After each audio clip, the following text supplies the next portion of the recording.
If you're a guitarist who doesn't really read music notation very well, you're in good company. There are lots of very good guitarists out there who aren't great at reading music.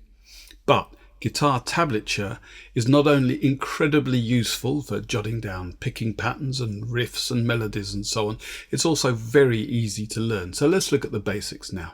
Now the first thing you're going to need is a set of 6 lines called a staff, and each line represents a different string of the guitar, and you can see they're arranged horizontally, and the lowest line of the staff relates to the bottom string here. Let's just be clear what we mean by the bottom string. This one's furthest from the floor, but it's the bottom string or the lowest string because it's lowest in pitch. And in standard playing position, as I look down on this set of strings, this one appears to be the lowest of all.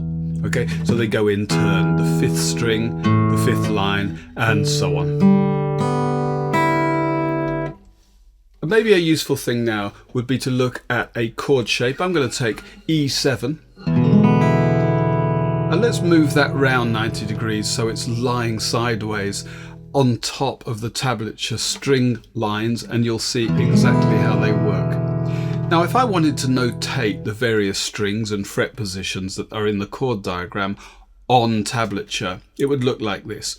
The bottom string is open, that is, it's not fretted, so I'm going to write a 0. Now, that's not an O for open or a circle or whatever, that's actually a 0, and that just means fret 0, which is effectively what the nut is. The next string, the 5th string, I've got a finger on the 2nd fret here, so I'm just going to write a 2.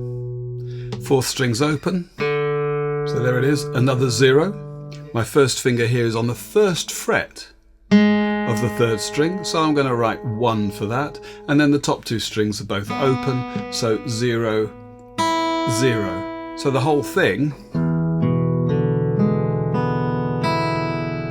hopefully you can see how the chord diagram and the tablature match up.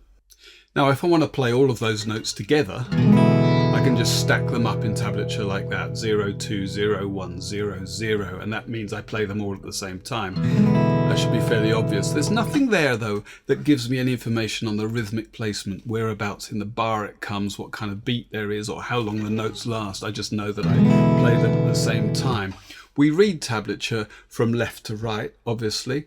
Take a look at this picking pattern. This is a simple pattern on A minor. I'm going to start by playing the open 5th string, so I've got a 0 on the 5th string there, 5th line, 2nd fret on the 3rd, 1st fret on the 2nd, and then the open top string, and then that repeats, except this time I come back to the 3rd string.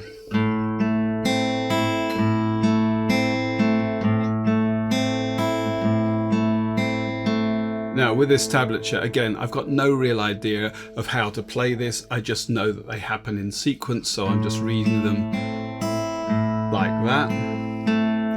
I could add a count, so 1 and 2 and 3 and 4, and that works okay. But maybe even better, I can borrow from conventional music notation these rhythm tails, and they show me that I'm playing these notes half a beat each, eighths or quavers if you like.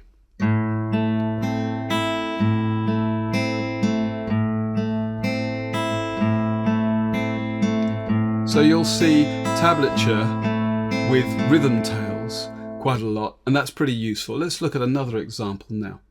Now in this pattern I've actually got notes of different length. You can kind of see what's going on here. The first note lasts for a whole beat, and then the rest are half beats. 1, 2 and 3 and 4 and 1 and 2 and 3 and 4 and as soon as you add rhythm tails, you also get this time signature, so we can see we're in 4/4. So now we've got much better idea of the kind of rhythmic framework of the thing.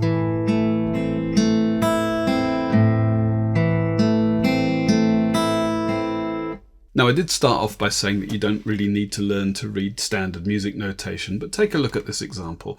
This is what I really like to see. I've got chord diagrams that show me the shapes to play. I've got all the rhythms and pitches and stuff in standard notation, but then I've also got the tablature underneath, and this gives me the best of all worlds really.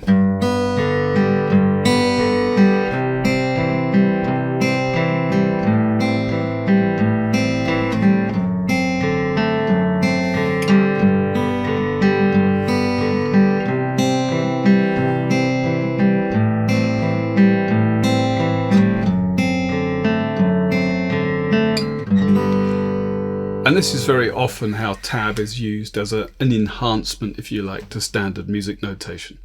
And here's a slightly more advanced example. If you've got music with more than one line, say a bass line and then a melody on top or some picking or something separate from the bass line, then you can easily see that in tablature by writing the note stems in different directions. So with this example, you can clearly see I've got a separate bass line, once on each beat, like this, with picking on top.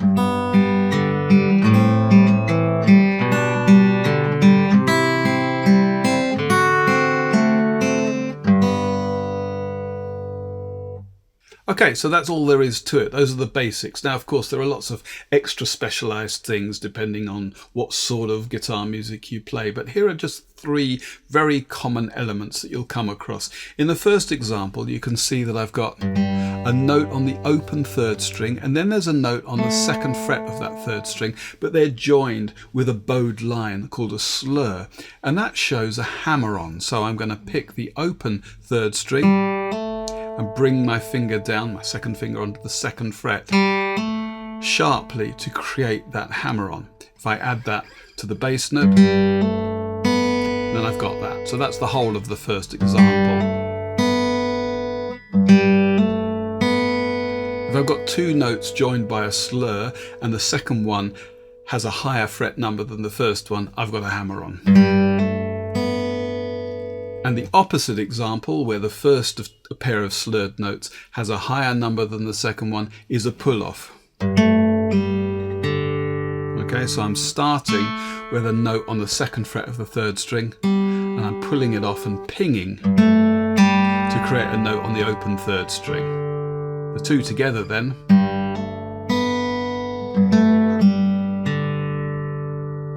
And finally,